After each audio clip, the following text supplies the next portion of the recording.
ప్రైజ్లా యూట్యూబ్లో మన ఛానల్ చూస్తున్న ప్రతి ఒక్కరికి యేసుక్రీస్తు నామంలో శుభములు తెలుపుకుంటున్నాను.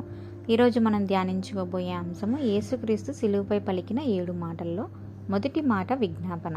ఇందులో మొదటి మాట అయిన లూకాసు వార్త 23వ అధ్యాయం 34వ వచనంలో, తండ్రి వీరేమి చేయుచున్నారో వీరు ఎరుగరు గనుక వీరిని క్షమించుము అని చెప్పబడింది. యేసు ప్రభువును సిలువ మరణంకు అప్పగించి సిలువకు భయంకరమైన మేకులతో బిగించి భూమికి ఆకాశానికి మధ్యలో ఆ సిలువ మానిపై 3 మేకుల మీద మాంసపు ముద్దలా వేలాడినప్పుడు ఆయన పలికిన అమూల్యమైన 7 మాటల్లో మొట్టమొదటి మాట మనం ధ్యానిస్తున్నమాట. ఆ కేక సర్వమానవాళి పాపక్షమాపణకే పాప విమోచకుడైన యేసు వేసిన గొప్ప ప్రార్థనా కేక. అవమానమును, దోషమును, భయంకర చిత్రవాదను తనలో తాను దిగమింగుకుంటూ తాను ఏ జనాంగ రక్షణ కొరకే పరలోకమును విడిచిపెట్టకుండా భాగ్యమును ఎంచుకొనక తన్ను తాను తగ్గించుకుని రిక్తునిగా చేసుకుని ఈ లోకానికి వచ్చెను. యోహాను సువార్త 6వ అధ్యాయం 40వ వచనంలో ఆ దైవ చిత్తమును నెరవేర్చుట కొరకు అని చెప్పబడింది.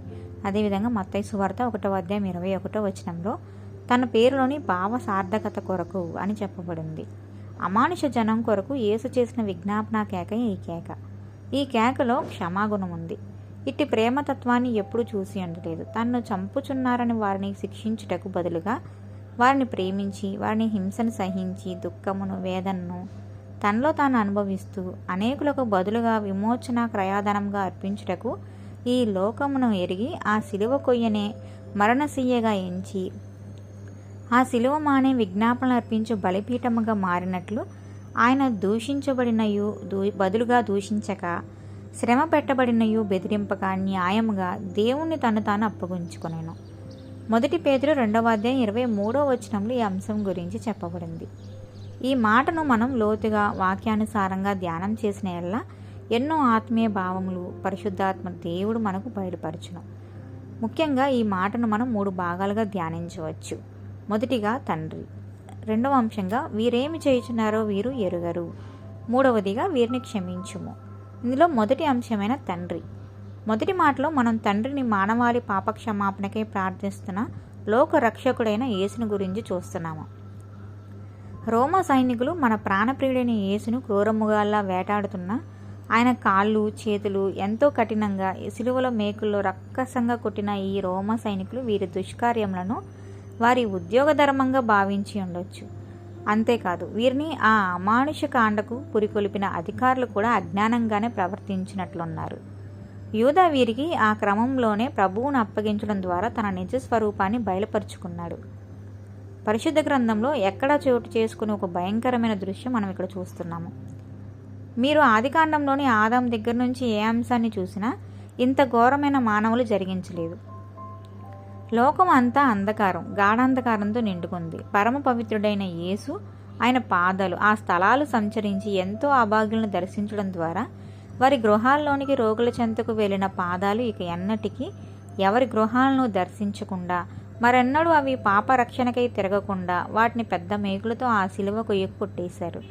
అదేవిధంగా ఆయన చేతులు చూడండి, మరెన్నడూ చంటి పిల్లలను ఎత్తుకొనకుండా, గుడ్డివారి కన్నులు ముట్టకుండా, పాపం అనే కుష్ఠుల్లో ఉన్న వారిని తాకి స్వస్థపరచకుండా, అభాగ్యులైన వారిని తన దయగల హస్తములతో లేవనెత్తకుండా వాటిని సిలువ మానిపై ఎంతో అమానుషంగా భయంకరమైన మేకులతో బిగించారు.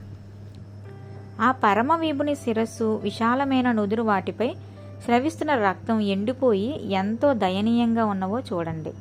అసలు పసిబాళ్లుగా పరలోకం నుండి రక్షణ భాగ్యాన్ని ఆ భూమికి తెచ్చినప్పుడే ఈ మానవలోకం ఆ ప్రభువుకు స్థలం ఇయలేదు సరికదా.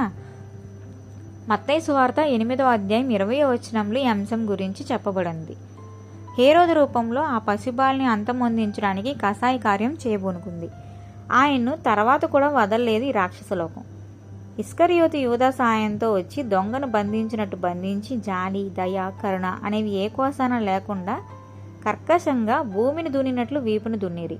కీర్తనల గ్రంథము 129వ అధ్యాయం 3వ వచనంలో ఈ విధంగా చెప్పబడింది. ఆయన వీపు మీద ఒకటి తక్కువ 40 దెబ్బల గాయాల వంటి కొరడాలతో కొట్టినందున చర్మం చిట్లి మాంసపు ముక్కలు వేలాడుతున్నను ఏమాత్రం చలించగా ఆ బరువైన శరీరాన్ని బిగించిన సిలువ కొయ్యను ఒక్కసారిగా ఎత్తి సిలువ మానిపై తవ్విన గుంటలు కుదించగా అప్పటికే రక్తసిక్తముగా మారిన ఆ సుకుమార దేహం చూస్తున్న అల్లరి మూక వారి దుర్మార్గాన్ని బయలుపరుచుకుందే గాని ఒక్కింతైన ఆలోచన లేకుండా వారిలో కలగలేదు. ఈ గుంపు ఇతరులను రక్షించిన వాడు తన్ను తాను రక్షించుకొనలేడని హేళన చేసింది. ఈ అంశం గురించి మత్తయి సువార్త 27వ అధ్యాయం 42వ వచనంలో చెప్పబడింది. వీరు ఆయన వస్త్రములపై చీట్లు వేసుకున్నారు. మన రక్షకుడును విజ్ఞాపనకర్త అయిన యేసు చేసిన ప్రార్థన అద్భుతమైన ప్రార్థన. ప్రియులారా, అట్టి భయంకర సమయంలో నశించిన దాన్ని వెదికి రక్షించుటకు మనుష్య కుమారుడు వచ్చెను. పాపులను రక్షించుటకు క్రీస్తు యేసు ఈ లోకమునకు వచ్చుననే విషయాన్ని ఎరిగి, ఏంటి నాకు ఈ శిక్ష తండ్రి, ఈ శిక్ష తగ్గించవా ప్రభు అని ప్రాధేయపడి కన్నీటితో ప్రార్థించడం లేదు. ఆయన ఎలాంటి ప్రార్థన విజ్ఞాపన చేయుచున్నారో చదవండి. తండ్రి, వీరేం చేయుచున్నారో వీరు ఎరుగరు గనక వీరిని క్షమించుము. లూకాసు వార్త 23వ అధ్యాయం 34వ వచనంలో చెప్పబడింది. ప్రార్థన. ఇది ఓ అద్భుతమైన ప్రార్థన. ఆయన శిలువపై మాట్లాడిన మాటలు ప్రార్థనతోనే ప్రారంభించారు. ఏ పనైనా ప్రార్థనతో ప్రారంభించడం యేసు మాదిరి. క్రీస్తు బాప్తిసం పొంది యోర్దాన్ నది నుంచి బయటకు వచ్చి సువార్తను ప్రార్థనతోనే ప్రారంభించారు. లూకాసు వార్త 3వ అధ్యాయం 21వ వచనంలో ఈ అంశం గురించి చెప్పబడింది. అట్లనే ఈ 7 మాటల ముగింపు కూడా ప్రార్థనతోనే. 7 మాటల్లో 3 సార్లు ప్రభువుని ప్రార్థించాడు. ప్రారంభం ప్రార్థనతో, ముగింపు ప్రార్థనతో, అలానే మధ్యలో కూడా ప్రార్థించను. యేసు 5 రొట్టెలు 2 చేపలను ఆశీర్వదించి జనసమూహమునకు పంచినప్పుడు, అదేవిధంగా కుష్ఠరోగులను ముట్టి స్వస్థపరిచినప్పుడు ప్రార్థించెను. ఆయన అవసరంలో ఉన్న వారికి సహాయం చేయాలన్నా, వారిని ముట్టాలన్నా, లేక వారికి సహాయం చేయాలన్నా ఇక చేయలేరు. కానీ ఇట్టి పరిస్థితుల్లో నిస్సహాయుడే అయినా, ఏ విధమైన స్వస్థతలు లేక సహాయం చేయలేకపోయినా ఆయన అద్భుతమైన ప్రార్థన మాత్రం చేయగలుగుతున్నారు. యేసు శిలువపై వేలాడుతూ చేస్తున్న ప్రార్థన చాలా శక్తివంతమైన ప్రార్థన. తండ్రిని ఉద్దేశించి చేస్తున్న ఈ ప్రార్థన. శిలువ కొయ్యపై ఆయన క్రూరాతి క్రూరంగా మేకులతో కొట్టబడినప్పటికీ తండ్రితో తనకున్న ప్రత్యేకమైన సహవాసాన్ని, సంబంధాన్ని కోల్పోలేదని అర్థమవుతుంది. మనం కూడా ఇలాంటి సందర్భాల్లో తండ్రితో మనకున్న సంబంధాన్ని గుర్తెరిగి ప్రార్థించినట్లయితే తప్పకుండా సహాయాన్ని పొందగలం. ఈ భయంకర పరిస్థితుల్లో యేసు ఎంత ఘోరంగా చిత్రవాదన అనుభవించుతూ హింసించబడి విడువబడిన వాడైనా తండ్రి మీద ఆయనకున్న నమ్మకాన్ని, విశ్వాసాన్ని కోల్పోలేదు. ఇది ఎంతో ఆశ్చర్యకరమైన సంఘటన. ఈ లోకంలో నీతిమంతులు, అవినీతిమంతులు పాదాల కింద తొక్కివేయబడినట్లుగా పరిశుద్ధత, శ్రేష్టత అపవాది చేతులు అణగొట్టబడినను తండ్రిపై ఆయన నమ్మకం మాత్రం తొలగిపోలేదు.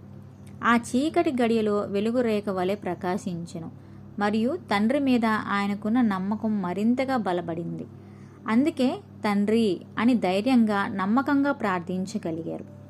ఇక రెండో అంశంగా వీరేమి చేయుచున్నారో ఎరుగరు గనుక, ఈ అంశం గురించి మనం నెక్స్ట్ వీడియోలో ధ్యానించుకుందాం.